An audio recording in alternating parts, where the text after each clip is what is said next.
Grab a cup of tea or a glass of wine and tune in for Inspired Conversations with publisher Linda Joy. On Tuesdays at 2 p.m. Eastern, Linda creates sacred space for leading female luminaries, empowering authors, heart-centered female entrepreneurs, coaches, and healers. A soulful venue where guests openly share the fears and obstacles they've overcome, wisdom and lessons learned, and the personal journey that led them to the transformational work they do in the world.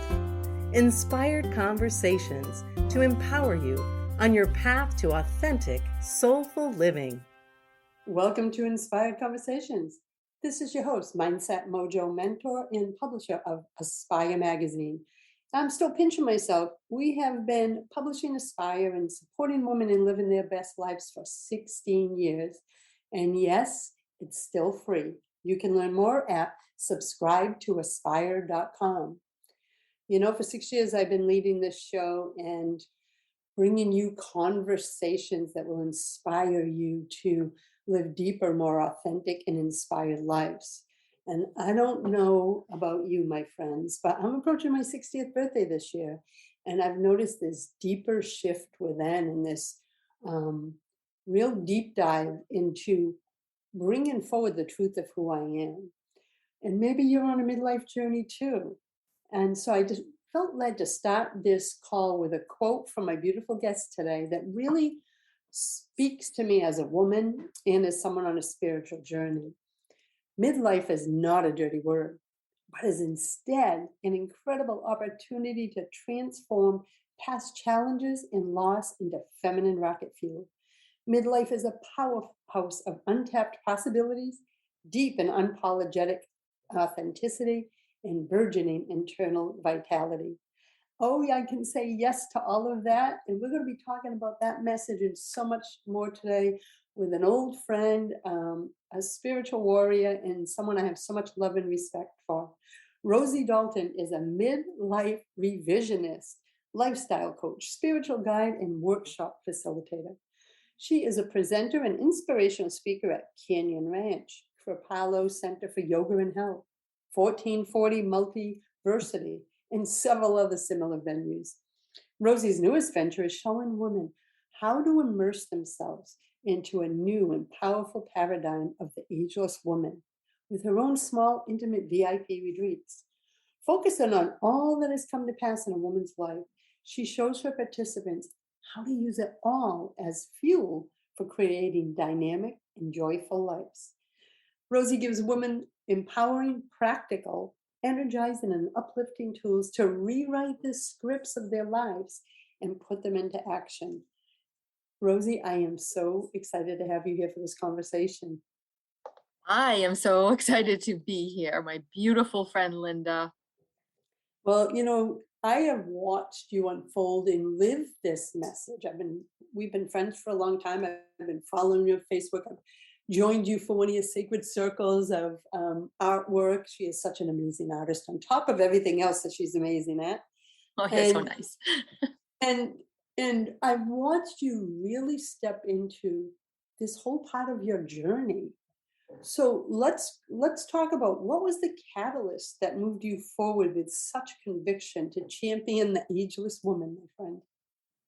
Well, you know, my journey to live a life, to the fullest, as best I can, started with the physical loss of my son, Sean, my precious boy.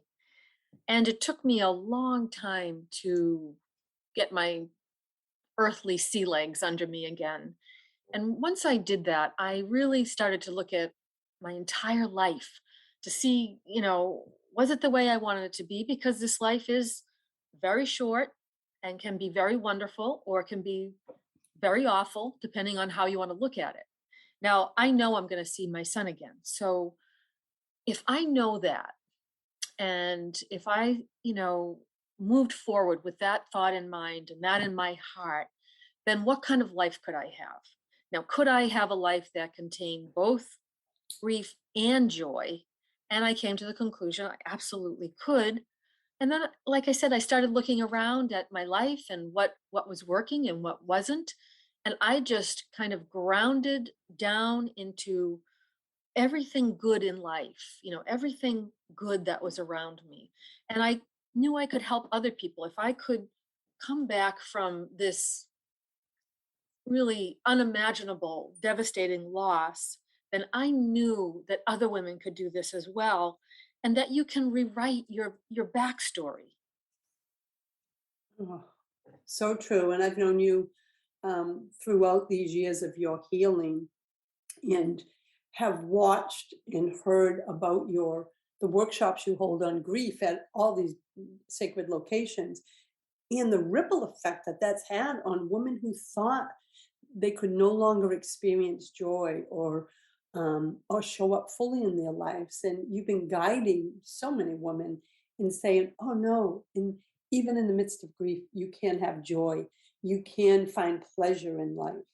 Mhm. What was one of, for you in your own personal healing, what was a pivotal tool or moment where you, like, do you remember where you are in that moment where you said, it's okay to feel joy?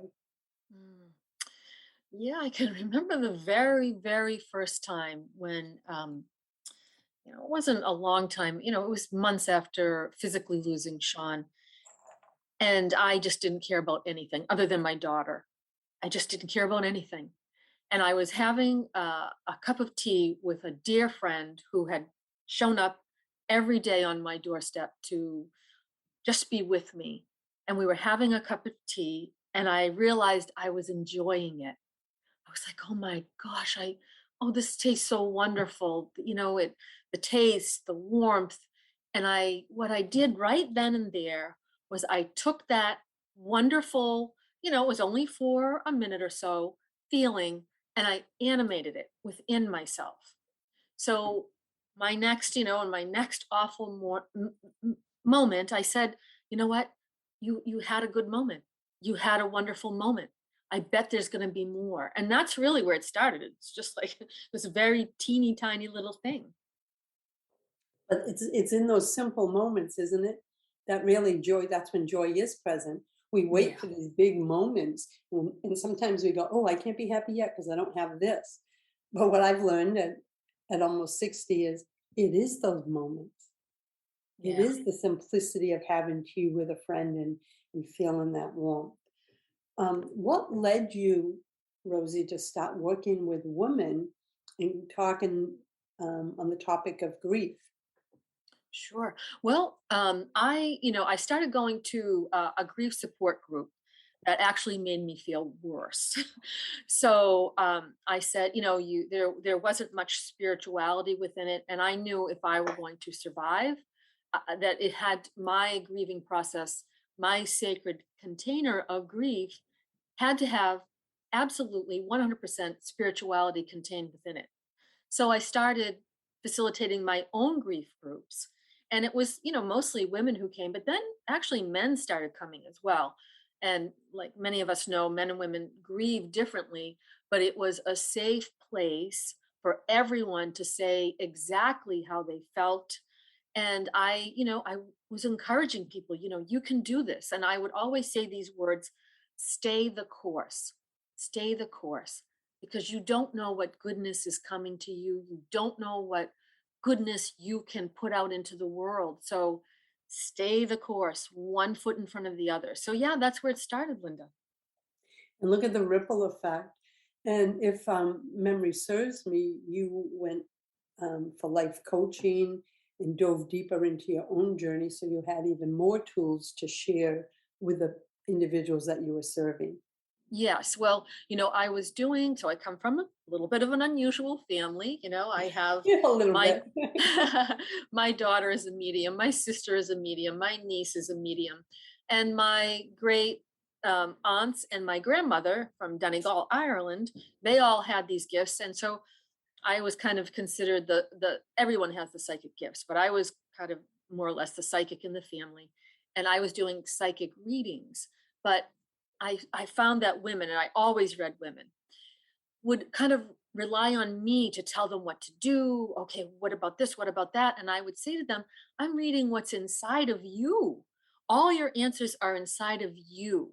So I wanted to find a way to give them tools to dig down in their own lives and their own souls and see what the answer was. So that's why I did the Martha Beck life coach training. And I love that reason because, I think we've all experienced this. I sure know I did, is we spend so much, for me, it was decades of searching outside ourselves for fulfillment, value, joy. And I had that personal epiphany of one day going, oh my goodness, no wonder God and the divine, it's within us. Yeah. And the whole part of unfolding spiritually is to realize that we have the gold within us. And it was such a powerful, pivotal moment in my life about 15 years ago that we don't have to look without ourselves. So first off, that's such a sacred gift that you gave those clients at the time, the ones you were reading, because not everyone would do that, right? They want to kind of keep them on the hook, and your integrity and your desire to serve was like, no, darling, don't count on me. You help empower them. So I want to say thank you. And we're going to take a quick break, and we'll be back in a moment, Rosie. When we come back, I want to talk more about what the role of spirituality plays in your own life and what that looks like. Absolutely. So, thank you. We'll be back in a moment, my friends. I'm with Rosie Dalton, Midlife Revisionist. You can learn more at coachrosiedalton.com, and you can email her at rosie.dalton@yahoo.com. And we'll be right back, my friends. This is OTRFM, part of the IOM Radio Network. Inspiration for a Woman's Soul. Aspire Magazine, inspiring and supporting women on the path of self-discovery. Claim your free digital subscription today, which includes access to thousands of dollars of personal development bonus gifts from Team Inspiration partners. Claim your Aspire Magazine subscription today at subscribetoaspire.com. Hey, America, we need to have a little talk. We've got more food than we know what to do with in this country, yet 17 million kids in America are struggling with hunger. Makes no sense. Luckily, the Feeding America nationwide network of food banks has volunteers gathering excess food and getting it to hungry kids. They're kind of like food angels. Hey, become a food angel yourself by supporting Feeding America in your local food bank at feedingamerica.org. We can't do it without your help. Brought to you by Feeding America and the Ad Council.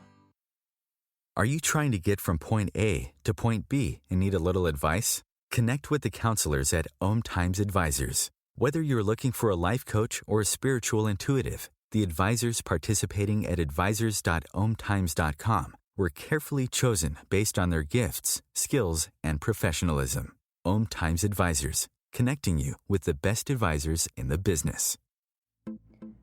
Hi everyone, this is Shay Parker, the host of Best of the Best, which airs live right here on IOM Radio every Tuesday night at 8 p.m. Eastern and 5 p.m. Pacific. I'm super excited to bring you expert guest hosts, spiritual discussions, free psychic readings, and so much more. I can promise that you will not want to miss this one-of-a-kind, fun, yet touching, down-to-earth show. Join us every Tuesday night at 8 p.m. Eastern, 9 p.m. Pacific on OTRFM. This is Shay Parker, and I can't wait to see you there. This is OTRFM, part of the IOM Radio Network. Welcome back. You're listening to Inspired Conversations. I'm your host, Linda Joy, and with me today is the one and only Rosie Dalton, and we're talking about midlife, and the power within and the gifts within. And the role, and we're about to dive into the role spirituality plays in her life. It's a big part of my life. So, Rosie, as everything is unfolded for you, like I know you personally, so I know how big of a role spirituality plays. But you share it, and then share maybe some ways that you incorporate it in your life so they can have some actual examples. Mm-hmm. Sure. Okay. So, well, like you said, spirituality is huge. I can't imagine living life without spirituality. Well, I wouldn't be me anyway. And I had to get a bead on God when Sean transitioned back home to heaven. And I needed to have a direct one-on-one communication with that which is so big and beautiful and divine.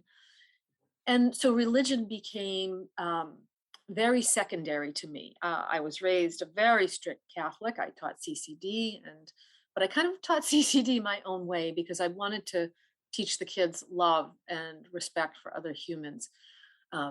And so I kind of changed things then. But when, Sean was back home, I really took a deep dive into my own soul, my relationship to God, and what that was going to look like. And I was very open and authentic with God, that which is co-created my life. This is what I believe. That divine force, we co-created this life together. And I, when I lost Sean, I was broken. I was beyond angry, and I, let it all out with God. So that's one tip, is to be fully authentic with God, because God knows. God is, animates every cell in your body. So God knows you. So why not look at God as a friend and a confidant and something that you can talk to and rely on and trust? And not that I was always the most trusting with God, because, I felt betrayed when Sean went to heaven. I felt like, really, this is what you do to me, God, after being your faithful daughter all these years. And, God and Sean said, she's going to have to find her way, and we're going to help her. And they both did, because the spirit never dies. So my son is still with me and can dance across universes, like your loved ones can be with you and be with other loved ones, and same thing, dance across universes.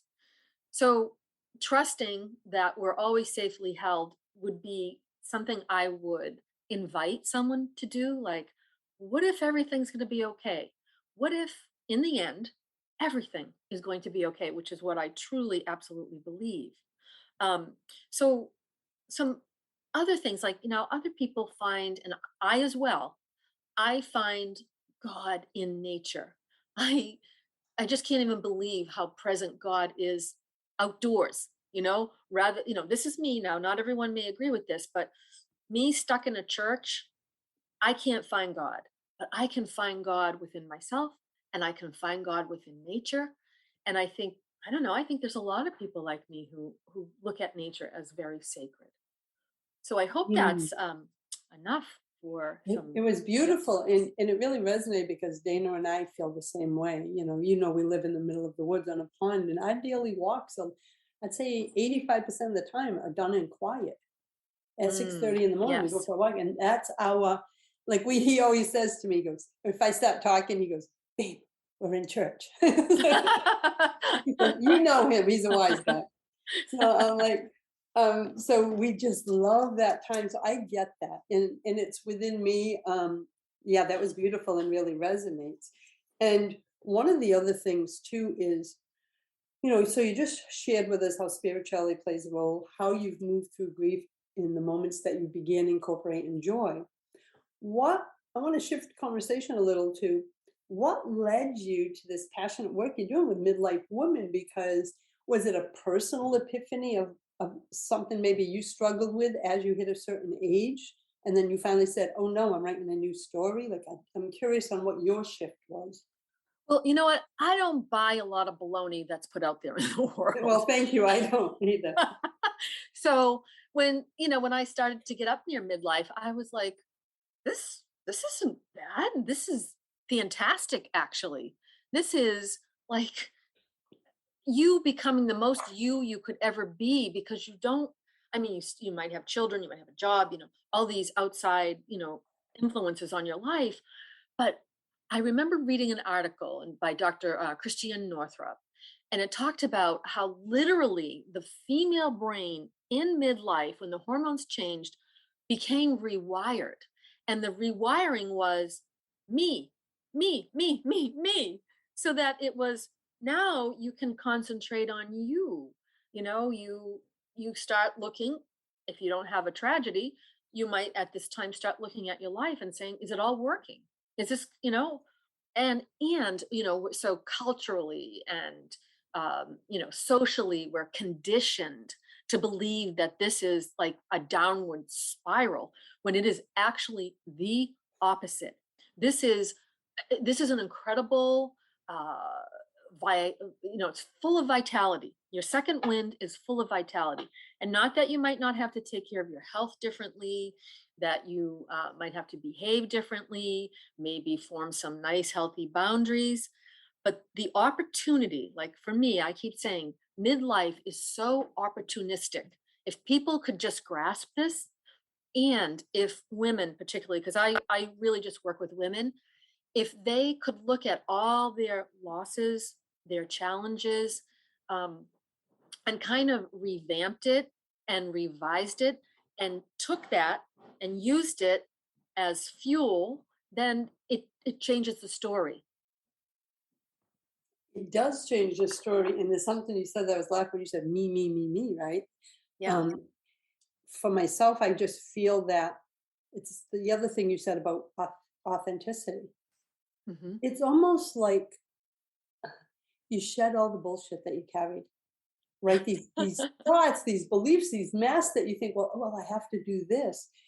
I haven't, and we said this before we jumped on for the recording, I have never felt more in peace in my life. And So it doesn't mean my life is perfect, as you Right. know, the stuff we shared, my family and my health and different things, we all go through that. That's part of life, right? Mm-hmm. Yeah. But there's a sense of peace, and it is midlife. It is that moment of, as a woman, it's like, so this is who I am, and we get to choose. We do get to choose. You are right.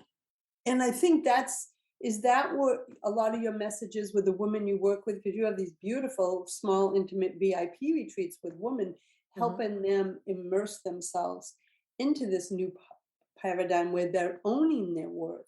Is that something that comes up? Like, do you, in the work that you do they come to you and go, I have no idea who I am because they've been wearing masks for so long? Mm-hmm. Absolutely. Oh, yes. So, when you have concentrated on other people and other things almost your entire life, then it's no surprise that a woman might come to me and say, I don't even know what I like. I don't even know what I want. I don't even know how to navigate this. Well, I do. And I have them take a look at everything that has come to pass in their lives, and we kind of alchemize it. We turn it into, like I said before, like your feminine rocket fuel. Like, you don't let this defeat you. You use this to have the life you want, because you see, okay, there's an end game here. So why not, until the end, make life as beautiful, as joyful, as wonderful as you can? And it doesn't mean it's perfect. Just like you just said, it doesn't mean life is perfect. It means you find a new way of traversing this part of life, and you do it in a way that when you wake up in the morning, you're like, oh yay, I got another day. I have another day to do the things that make me happy. And that's the biggest thing, is like choosing the things that bring you joy, choosing the things that bring you happy. I mean, make you happy, because like you just shared, for years, I was at the bottom of my list. I was too exhausted at the end of the day to think of me. And now it's almost like the script has been reversed. Mm. But do you notice a lot of, I can speak for myself, so I'm wondering and assuming that many women feel this. There's a guilt that comes with that, though. When I first started diving into healing that part and stepping into myself, I struggled with guilt. Do you find that comes up with your clients? It does. It does. But, you can get over that real quick. Yes, you can. Well, especially because if they have your guidance, right? There is like a guide and a cheerleader and a support system. At the time I was going through it, I'm an introvert at heart. I just kept going into the deep dive, and I kept saying, why is this guilt coming up? And I realized it was because of how we're programmed as a woman. Yes. So I was like, Lynn, just because you were told that or implied that and raised that way, and I rewrote my story. It took my family, like you said, it took my family a little while to adjust. Not Dana, because he was all for it, but like Yeah. my extended family, sisters, brothers, mother. I showed up different. I had stronger boundaries of, listen, just because I always did that doesn't mean I have to do it anymore. It doesn't bring me joy. Right. So what you said, Linda, was so on the money. We are conditioned, okay? We as women, little girls, little girls are conditioned to be a good girl, be a good girl. As women, don't be selfish, all these things that make everyone else's life a lot easier, but your life, not so much. So that's something I look at also with my participants is look at the cultural conditioning, because the cultural conditioning serves others. Now, I'm not saying that you won't ever serve others. And as a matter of fact, I think that's an important part of life, at least for me. But I fill the well first. If I don't fill the well first, the stuff I'm giving out is going to be kind of crappy. So that's what I teach women too, that it's okay, that it is a beautiful form of self-care. And guilt, to me, unless you're like, a psychopath or something, it's so useless. It's so useless, and just sucks the energy right out of you. So true. And I know women are raising their hands like, I so get this. I so get it. We're gonna take another break, Rose. When we come back, I want to talk about, taking risks in your life. Okay. Whether they're small or big, and you've known me a long time, I'm one of those that I believe in that, and I believe it's really can empower us from the inside out. So we'll be back in a moment. You can learn more about Rosie at coachrosiedalton.com. Be sure to check out her services, workshops, and inspiring content. We'll be right back, my friends. This is OTR-FM, part of the IOM Radio Network. Are you ready to create and live the divinely guided life intended for you? A life not bound by your past or tied to a specific future. A life beyond your fears and what-ifs that is filled with limitless possibilities. Experiencing an empowered life of fulfillment, joy, and connection is possible when you embrace a spiritual solutions-centered lifestyle. Through her transformational teachings and programs, Lisa Hermata, empowered Life View Guide, life transformation mentor, and founder of Love is the Seed, empowers women to break the barriers holding them back from living their sacred truth so they can find greater connection with their inner wisdom and their divine source to co-create a life that brings peace, joy, and self-acceptance. Visit loveistheseed.com for positive guidance and valuable resources to support you in embracing an empowered life view. OMTimes Magazine is one of the leading online content providers of positivity, wellness, and personal empowerment. A philanthropic organization, their net proceeds are funneled to support worldwide charity initiatives via Humanity Healing International. Through their commitment to creating community and providing conscious content, they aspire to uplift humanity on a global scale. OMTimes, co-creating a more conscious lifestyle. This is Terry Van Horn, and I want to invite you to join me for my weekly radio show, Hailing Light, on OMTimes Radio every Wednesday at 6 p.m. Eastern Standard Time. On Hailing Light, we want to bring love, light, and blessings into your world. You can find out more about us at www.healinglightonline.com. Blessings. Me, a cat, moving in with a new human. It took a little getting used to. She has these weird games she likes to play, like this giant feather. She sticks it in my face. I swat it away. She sticks it in my face. I swat it away. It's almost like she thinks I enjoy it. But seeing how much fun she gets out of it, well, I guess it makes it all worth it. Humans. A person is the best thing to happen to a shelter pet. Be that person. Adopt. Brought to you by the Ad Council and the ShelterPetProject.org. This is OTR-FM, part of the IOM Radio Network. You're listening to Inspired Conversations. I'm so grateful that you're here with myself and my special guest, Rosie Dalton. Rosie, I'm curious on your take on taking risks. You've known me, so you know that's a big part of it's just who I am. I'm a creative, I'm a visionary. I rather live authentically and fail than to not show up fully as the truth of who I am and succeed. Right? Yes. So tell me how you came to knowing the importance of taking small or big risks. All right. Well, okay. So I am a believer in both. All right. And I'll get to why in a moment. But, after physically losing my son, as I said earlier, I really had to take a look at my life to see what was working and what wasn't. And I was in a marriage that was not working, that was not good for me. And with all due respect to my first husband, it was something that we needed to part ways. And I was ready to lose everything. And I just about did. So when you take a big risk, you have to be willing to live with the results. And I was willing, no matter what, to live with the results because freedom to me and peace were paramount. I was, again, that was in my sacred container of grief. If I were going to survive this, I had to have peace. And I've always needed freedom in my life. Always. That's the way I was born.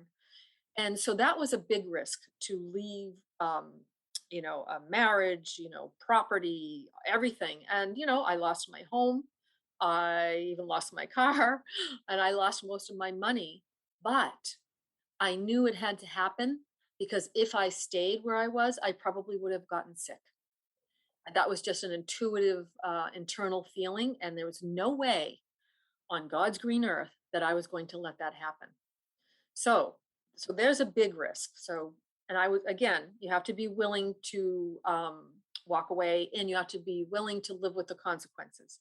Now, for small risks, if you've never taken risks and you're risk adverse, you do it by just putting one little tiny foot in front of the other. You try one little tiny thing. And like you talked about failing. We should have been taught as little tiny children that it is okay to fail. Failure is learning, and failure is learning about yourself. But it's made into this like, oh my God, this can never happen. Oh, I can't fail. Oh my God. Well, yes, you can, and it's okay. You just get back up. It's a big one. It's a big one. You have grandchildren. I have grandchildren, and our granddaughter is 10 and a half. And if she even gets like a B minus, and I'm like, baby, there's nothing wrong with that. But they're programmed, or we're all programmed, that if you fail, it's a personal black mark on who you are. So I just wanted to say that because it was a big thing for me. And guess what? I failed many times in my business and in my life because I've been an entrepreneur for 30 years. But at the time, I didn't know how to process it, especially the 120 something years ago. But I look back now, Rosie, that failure and the lessons I learned and the wisdom I learned about myself is why I'm where I am today. Because once I failed big once, I wasn't afraid to fail again. Right. And can I just say one more thing? Yes, of course. So with that big risk, okay, here I was willing to live with the consequences. Had I not taken that huge risk and that loss, I would not be where I am today. I would not be happily remarried. I would not be living in this beautiful seaside town that I live in. I would not have made all the new friendships later in life, and I wouldn't have had peace. So you never know what's coming for you.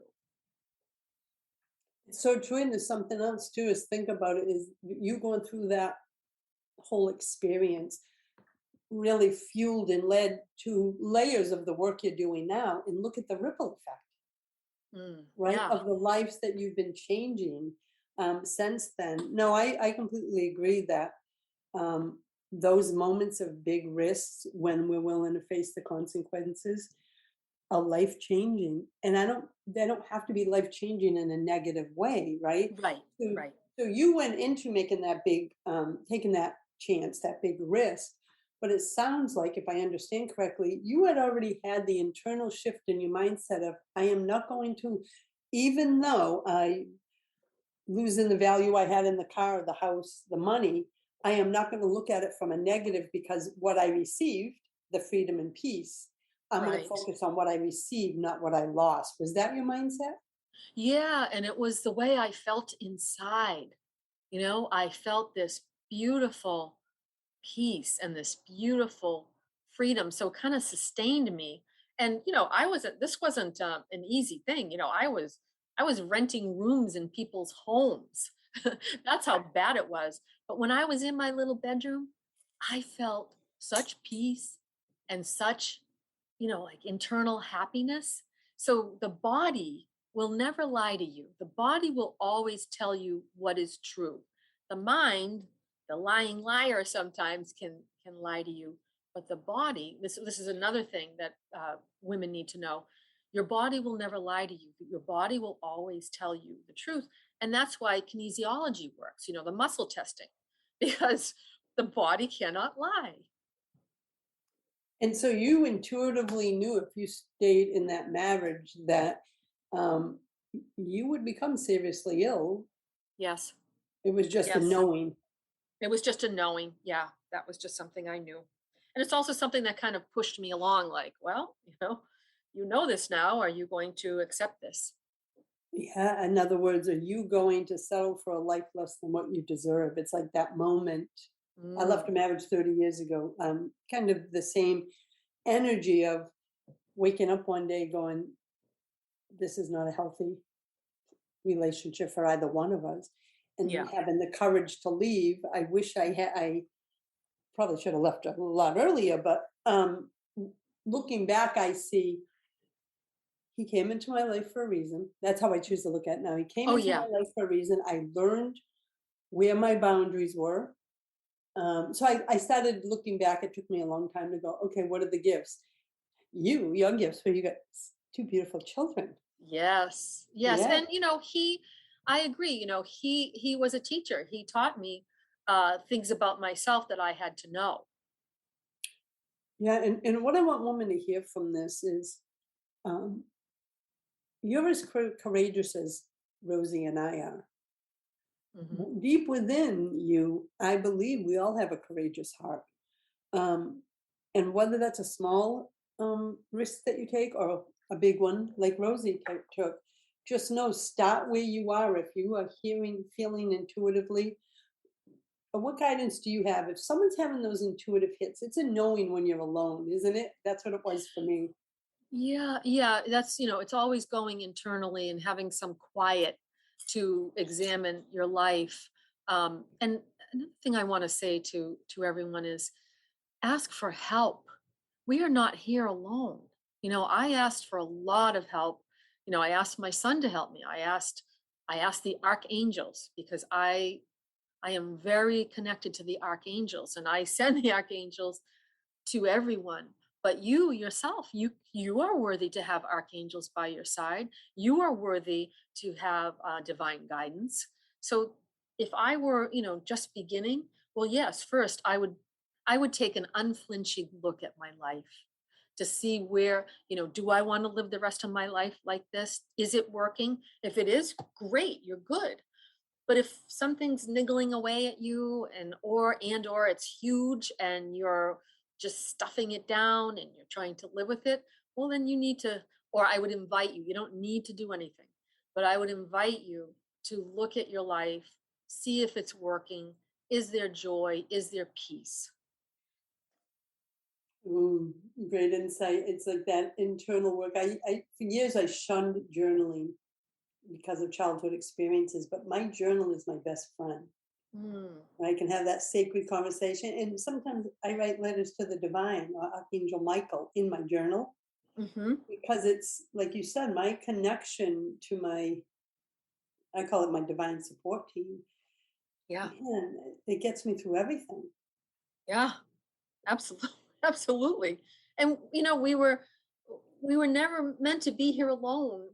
That's another conditioning, that we are alone, that we're alone in this world. We come into this world alone. We leave and we're alone. Well, that is absolutely not true. That's not true. You have, your spiritual team, just like you say, Linda. Every and each one of us has that.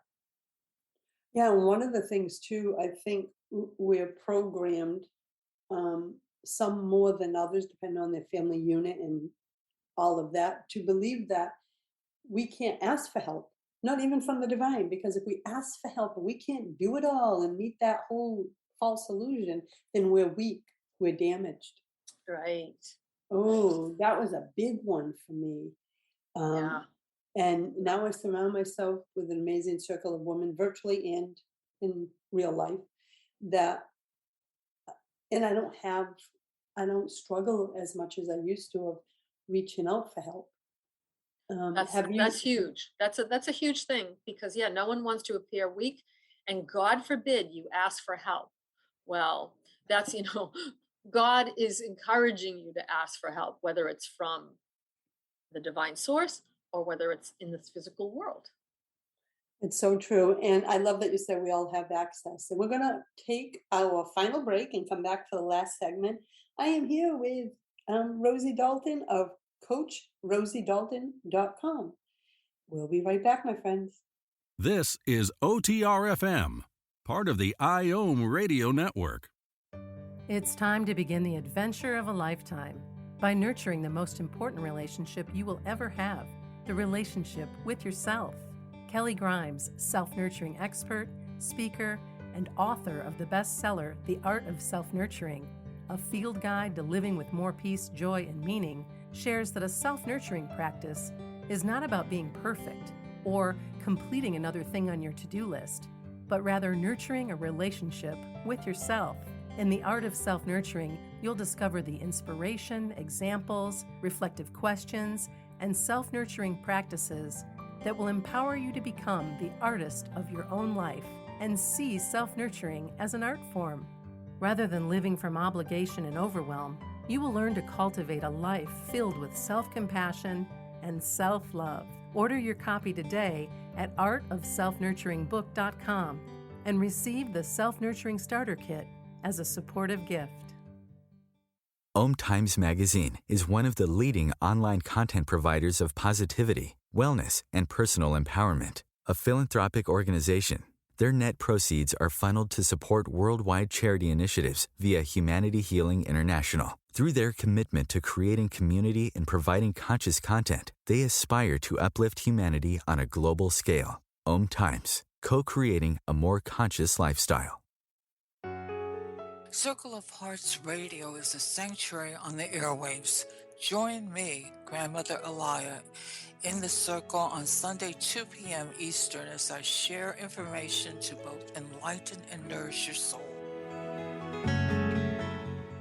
The number one reason girls drop out of school in sub-Saharan Africa is lack of access to feminine hygiene products. The Pads for Schoolgirls Project, an outreach of Humanity Healing International, is changing this paradigm by setting up sewing programs at schools, teaching girls a vocational skill, while producing the reusable pads that help keep them attending classes. The girls pay it forward by making and giving pad kits to other girls in need. To learn more, visit humanityhealing.org. Humanity Healing is where your heart is. This is OTRFM, part of the IOM Radio Network. Welcome back. You're listening to Inspired Conversation. Today we're talking about midlife and grief and joy and healing and really owning your worth as a woman and doing the deep dive to hear your own voice and kind of mute the outside voices that have been around us most of our lives. So in our last segment, Rosie, what is a piece of guidance that you have for a midlife woman who may be, here's the words I hear, because I serve a large audience of women. They're like, Linda, I feel like I'm waking up in the middle of my life wondering, how the hell did I get here? Either they're in a, that's almost the phrase I hear like repeatedly, like, oh my God, did I create this life? They're either in, like you, a relationship that doesn't work, Or what I'm hearing a lot is they took the route that they were programmed to take, get a job after high school, stay there till you die, as long as you have health benefits, but they're not fulfilled. They aren't passionate. What guidance do you have for them that are waking up going, oh no, and then they flounder because they don't know what to do next? Right. Well, first, one of the things that you just talked about is your journal. So if I were in a position where I'm like, okay, I've woken up, I'm seeing that, this life I'm leading is just, sucking the life out of me. There's little joy. I would start journaling. I would just start stream of consciousness journaling every day about my life. And then I'd start journaling about what I want. I might even do like once a week, what does my ideal day look like? So there's one thing. Another thing that I would encourage them to start doing is to say periodically throughout the day, starting in the morning, even before you get up, is what do I need? And what do I need right now? So then, the subconscious also gets used to you kind of advocating for yourself. Oh, she's paying attention to herself. Oh, let me help her out here. Now, the subconscious always wants to keep you safe, because at one point in time, I was a hypnotherapist. So so I could not hypnotize someone who didn't feel safe with me. And that was, I didn't ever have that happen, but I know it could happen, because for whatever reason, the person might not feel safe, and the subconscious its job is to always keep you safe. So if I were journaling, I would be talking to my subconscious saying, we're safe, I'm in charge, and this is what we're going to do. So say you have a crappy job. Yuck. Okay. Monday through Friday. Well, on Saturday and Sunday, start doing things that are just pure pleasure.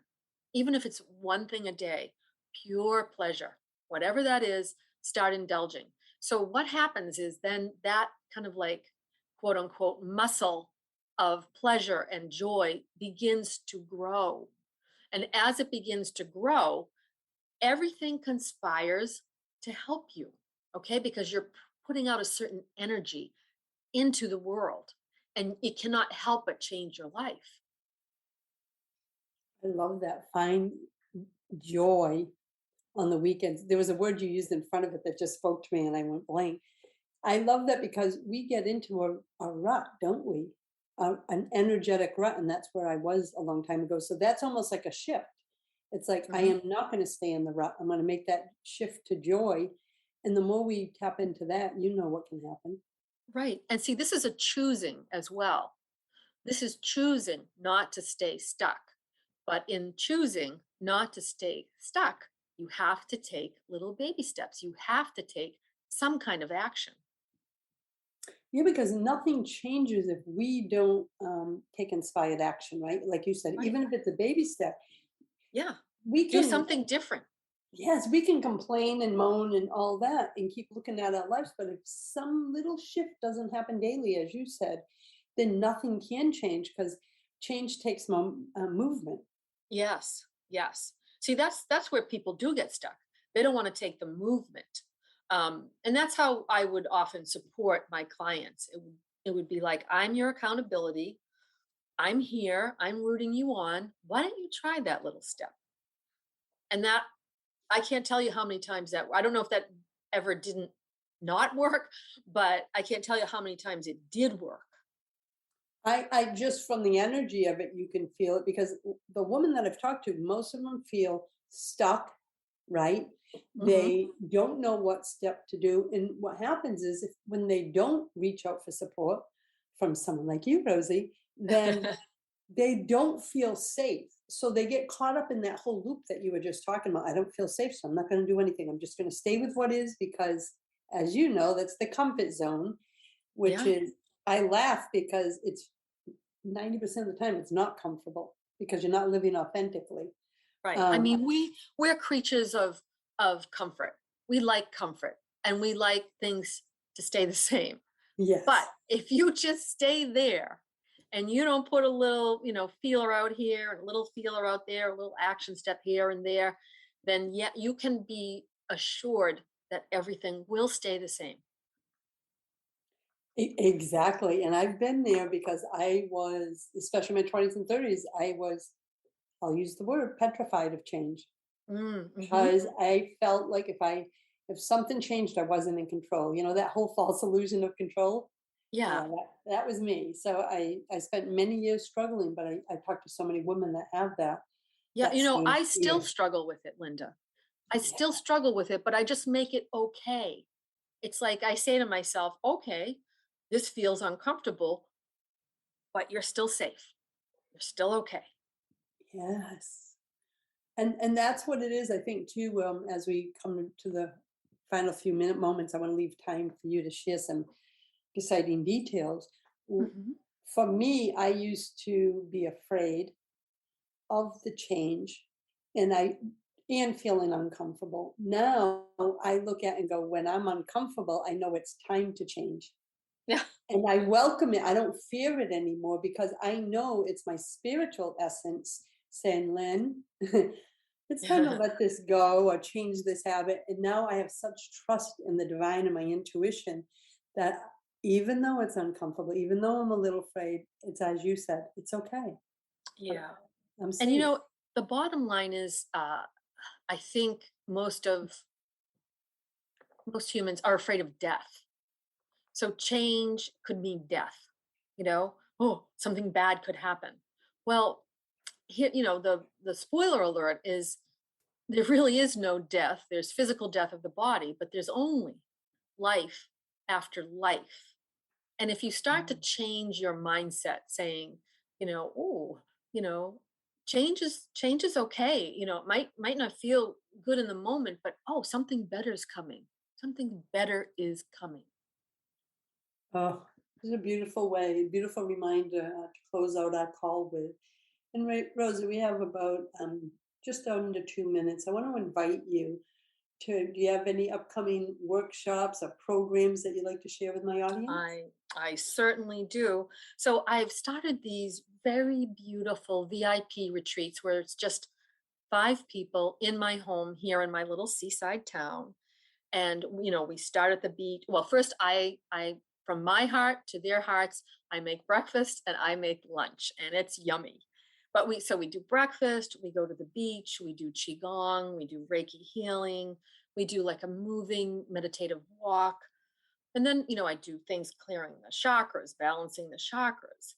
And then, we do the lunch. We also, so after that, we kind of settle in and we rewrite and reframe the participants' past experiences so they can, and that's including loss. So they can, know how they can use that. So it's not just like, well, let's write about it. It's like, okay, now how does each person use that? And then, it's something that I do several times a year. I've got one coming up May 22nd, June 18th, and June 25th. And if someone wants to get more information, they can contact me at rosie.dalton@yahoo.com. And that's Rosie, ROSIE.DALTON @yahoo.com. And I'm a low pressure person. So this is, if you just want information on it, that's all I'm going to give you. If you feel called to come to my home, then come on away. And then I do VIP retreats at other people's homes in my, general area here. And I take the retreat to them. So, and that's them with their friends or whatever. But this is where I am in life. That's beautiful. And what a sacred offering. I just want to share where your home is so the listeners know it's in Yes. So Massachusetts for those it's who in, are yep, it's global, in, etc. yeah, it's in Marblehead, Massachusetts. And I live, just a, minute's walk from the harbor. And we have a beautiful beach here. But what I want to say to finish up is that look for more beauty, claim more beauty, claim more peace, do the things that bring you peace, make your boundaries, do things, like, again, this is a short-term offer here on earth. So if you are here, why not make it the best that you can? And again, does not have to be perfect, does not mean you don't have challenges in your life, But all the other moments, why not look for all the goodness that you can actually have? What a beautiful, beautiful invitation for our listeners as we close out. Look for the beauty, my friends. Look for the joy. I want to give Rosie's URL one more time. That's coachrosiedalton.com. Her email is rosie.dalton@yahoo.com. Thank you so much for joining me, Rosie. Oh, you are so welcome. And my privilege. And thank you, Linda. And I love you. Love you too, my friend. And until next time, my friends, choose love, choose joy, choose happiness. Blessings. Thanks for listening to Inspired Conversations with publisher Linda Joy. Join our sacred space every Tuesday at 2 p.m. Eastern and meet leading female visionaries, empowering authors, heart-centered female entrepreneurs, coaches, and healers. Inspired Conversations with Linda Joy is a soulful venue where guests share the obstacles they've overcome, along with wisdom and lessons learned on their personal journey that led them to the transformational work they do in the world. Inspired Conversations to empower you on your path to authentic and soulful living.